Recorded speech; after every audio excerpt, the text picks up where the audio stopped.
And fifth, all discipline and reward came from that one master. That's what it was to be a slave. You were owned by one person. You were completely and constantly to be available and obedient to that one master. You had one consuming raison d'etre, reason to live, and that was to please that master. You were dependent on that master for absolutely everything. And all discipline and reward came at the discretion of that master. All of that is directly connected to what it means to be a slave of Jesus Christ. We are owned by Him because we've been bought with a price. We are in a position of complete and constant availability and obedience to that one master, to the degree that we can say, not my will, but thine be done. All the time. We are singular in our devotion, and that means we have no other master to obey and no other master to serve. And that's why the New Testament says you cannot, these are the words of Jesus, serve God and money. You can't serve God and anything else.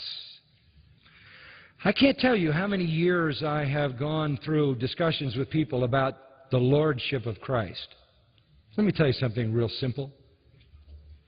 Kurios and doulos are two words that describe both sides of a relationship. If there is a slave, let me tell you something, there is a Lord. If there is a slave, there is a master. If there's a master, there's a slave. You don't call yourself a master if you don't have a slave, and you're not a slave if you don't have a master. That's why the New Testament never even bothers to defend the idea, as it were, of whether or not when you come to Christ, He is your Lord. That is patently obvious. When you confess Jesus as Lord, you are at the same time confessing yourself as slave. There's no other way to view it. Kurios and doulos are the two sides of the relationship. A slave is someone whose life belongs totally to someone else. Absolute ownership, absolute control, absolute subjection, absolute obedience, absolute loyalty, absolute dependence. Now, if you don't grasp that idea of slavery, and a lot of us, we miss it because it's been hidden from our English text, it's hard for us to really understand the essence of what it is to be a Christian. You are a slave of Jesus Christ. You are owned. You have been purchased by His blood, Acts 20. You have been bought, not with silver and gold, but with what? 1 Peter 1:18 and 19, the precious blood of Jesus Christ. You have been purchased, Revelation 5:9. You have no independent rights. Slaves had no rights. Slaves owned nothing. They could not own their own property. In the eyes of the law, they were not citizens. They could hold no public office.